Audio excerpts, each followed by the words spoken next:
The hardest part about vlogging is how do you open? Like it's always, what do you say first? Hey guys, David here. Today's October 21st of 2016. And over the course of the last couple of weeks, we've had a lot of people asking what's going on, just looking for an update. And the reality is I could write up like a 3,000 word blog post and publish it and share it. But let's be real, nobody has time for 3,000 words of blog. So I'm going to make this video. Hopefully it will appease the masses and let people know what's going on in Colorado with me, with the family, with that sort of thing. So I'm going to be selfish and I'm going to go first with what's going on with me. Obviously I've been I was discharged from the hospital on July 12th, and that was great. I have been hospitalized twice since then. There was almost a third one, but we'll get to that. The first one was I was having some headache issues and some cramping, some joint pain, that kind of thing.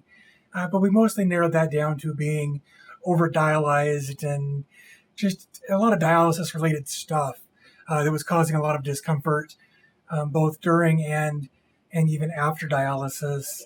Lots of nausea, vomiting, just grossness in general. So we managed to get that taken care of with just kind of an overnight stay and just some being monitored by the doctors up at the hospital in Denver. So it was really good to get that kind of out of the way and get a better understanding of why I was going through what I was going through. And then here a few weeks ago, I was hospitalized for 4 days. That was for pneumonia. Never, to my knowledge, had pneumonia before. It sucks. Like with everything else going on, just it wasn't what I wanted. Also, we after going through some stuff with the doctors, came to the conclusion that the pneumonia was a direct result again of dialysis, and in this case being underdialyzed. They weren't pulling enough fluid off of me, and some of that was being retained in my lungs. That then it finally morphed into, what the fuck was that? Pneumonia. all that water in my lungs morphed into pneumonia. I had a complete brain freeze there. But then here recently, I was kind of feeling under the weather again recently. Went to the ER, which we just packed an overnight bag because most of the doctors here, just the hospital in Colorado Springs, doesn't want anything to do with me because my case is all big and scary and stuff. So we packed a bag expecting to be shipped off to Denver, but the ER doc on call that night took it upon himself to just help. So he put me on a Z-Pak and sent me on my way. I won't say it was a quick trip because it wasn't, but he put me on the Z-Pak, 2 the next day, 1 every day after that for like the next 4 days or whatever, and everything pretty much resolved itself very, very quickly.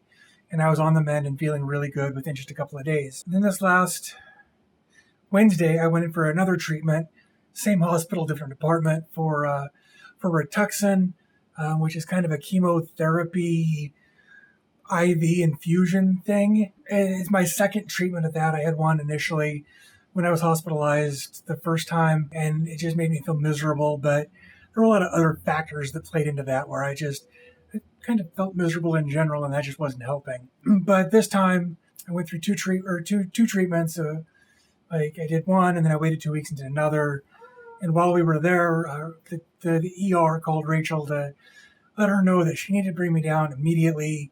That some of my test results had come back 4 days later, saying that I was very, very sick with something. I'll put it on the screen because I can't remember.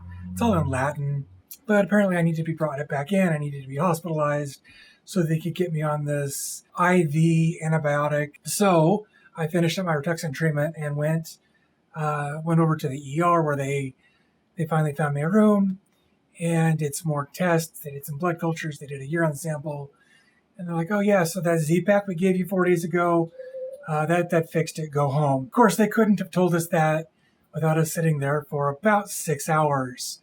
So kudos to them on them expediting that whole ordeal. But anyway, while it sucked that I had to go back to the ER and spend 6 hours, it was good that the Z-Pak that I was put on 4 days before actually fixed the problem. And I didn't have to be hospitalized. So very, very stoked about that. Overall, I feel like I'm doing better. And I want to start doing more of these videos, partially to keep you guys up to date as far as what's going on with me. And of course the rest of the family. But anyway, I'm up walking around. I'm not using the walker. I'm not using the wheelchair as much. I still use it for hospital visits, mostly because the hospital, like up in Denver, is enormous. And I don't have that much strength yet. I'm still working on that. And I still get winded. I mean, Wagner's attacked my lungs and kind of turned them to hamburger. So I'm still kind of going through a recovery process there. You will notice I'm not wearing oxygen right now. I went 48 hours without it, with my oxygen level staying pretty much in the normal range. Then I got pneumonia, and that kind of screwed up my lungs again. So I spent a few more days on oxygen while I was recovering. But over the course of the last few days, I've been weaning myself off of oxygen again. And it seems to be going fairly well. I still, every once in a while, feel short of breath, feel a little winded. I still have, I've still got this cannula like at my disposal anytime I need it, just because I know I'm still going to have my bad days. But like I said, I'm up walking around, I'm going into the stores, doing that sort of thing more often without any kind of assistive device. So that's been really awesome. I've been really, really happy to see that. Dialysis, when I first started, was doing 4 hours a day, 3 days a week. Then we moved it to 3 hours, 3 days a week.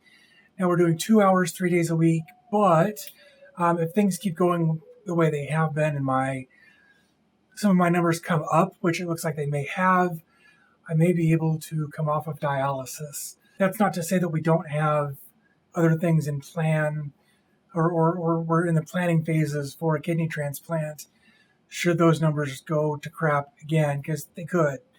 That's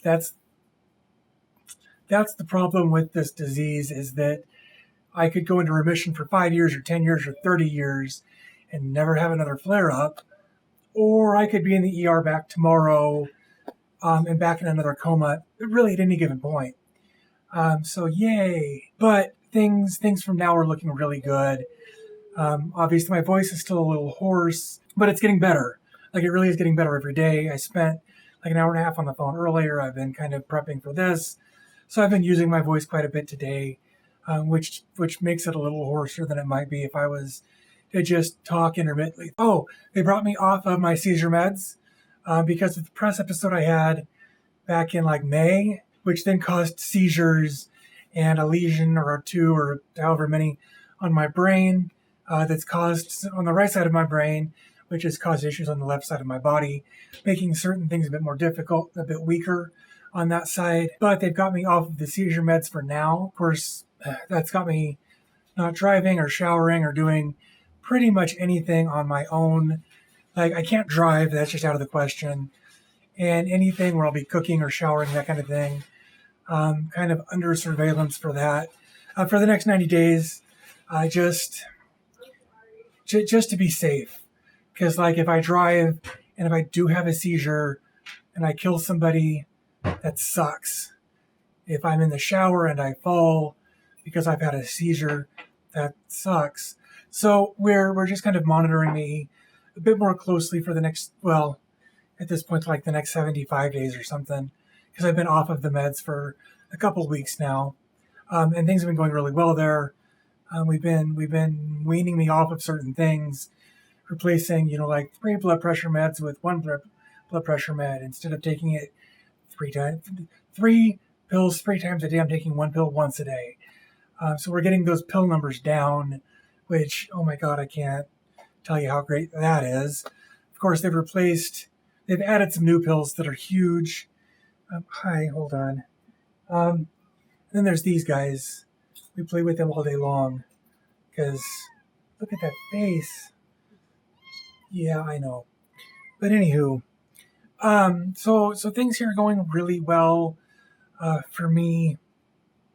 uh, medically, mentally, emotionally, physically. Things for now are on the upward trend, so I'm very thankful for that. Also very thankful to anybody who's watching this video, anybody who has helped me, the family, Rachel, get through this, because being hospitalized for that long, like that sucked for me, but it was rough on all three of us. Rachel going through the emotional trauma of, like I was looking through her Facebook feed because I got pictures that I'd never seen until today because I never taken the time to kind of look through some of her old posts, and I can't even begin to imagine what she went through for that period of time, and even what she's going through now. Probably not to the same extent, but just everything that she went through while I was sedated and kind of blissfully ignorant. She was dealing with doctors and family and doing everything she could to keep her sanity while not getting any sleep and getting little cat naps here and there at the hospital in Denver, and only getting to come home a couple of times a week because she didn't want to leave my side because I was a fucking mess. And just a roller coaster of, literally one day they're like, hey, you're going home tomorrow. And then I have a press episode the next morning that puts me into grand mal seizures and back into another coma. So it was, again, thank you to everybody watching this, whether you watch this or not. Thank you anyway for helping Rachel, for helping me, for helping Gage. He's been a trooper through all this. We've had our ups and downs, as a family unit, going through kind of reestablishing the family unit. I was out of the house for more than like 158 days or something. So I was gone for several months, and part of that time, Gage was in Idaho with James and Kate and Kashmir and that whole side of the family, and that was really good. That the timing on that couldn't have been better, because that was kind of one less thing for Rachel to have to take on right then. So very thankful that there was that opportunity for Gage. Gage is doing really well in school and in therapies, and he's, since we've kind of started integrating his AAC device more, that's been going really well, and I think he's kind of got a boost in his confidence because now he can communicate more effectively, more easily with everybody the same way instead of having to mimic something to get his point across. So that's been really good. Things here have been going really well. Like I said, we've got kitties to play with for the next few weeks that have all got new homes. Like I'm doing dialysis a couple of days a week now, hopefully for a very short period of time. If that changes, I will definitely be making another video specific to that and what you guys can do to help. And even if it doesn't help me directly, ways that you can help in the grander sense, because with everything I've been through with blood transfusions and just everything, I've started understanding the need for being a donor, whether it's an organ donor, a blood donor, a whatever. Go donate a pint of blood, get your cookie, get your juice. It's going to take you a few minutes. You're going to feel like crap for the next couple of days, but you may literally save my life or someone else's life by just taking a few minutes out of your day. So anyway, I think that's where I'm going to wrap this up. Things here are going fairly well. We're still struggling here and there. We didn't quite hit the GoFundMe goal that we had set up. Hint, hint, wink, wink. Link to that in the description as well. But we're still plugging through. We're still getting, some stuff set up to kind of help. Because I won't be able to work for the foreseeable future, and Rachel probably doesn't ever get to work again. And the amount of money that Gage's SSI is bringing in helps, but it's still not quite enough. So we're still kind of relying on that GoFundMe a little bit right now, while we're still getting some other things in place. So Anyway, links to everything in the description. Hopefully this helps everybody kind of understand what's going on with me, with us. And like I said, I plan on doing more of these videos as time goes on. So hopefully you'll be inclined to hit that subscribe button, the like button, all of that kind of stuff. And we'll definitely be seeing more of these videos popping up as we go. So anyway, say goodbye to the kitty. This is Pixel, and she doesn't like to be held. So anyway, we'll see you guys in the next video. Rather, I will talk to you guys in the next video. You'll see me in the next one. Yeah. And we're just going to go from there. Again, thank you very much. I love you all. And I'll talk to you soon.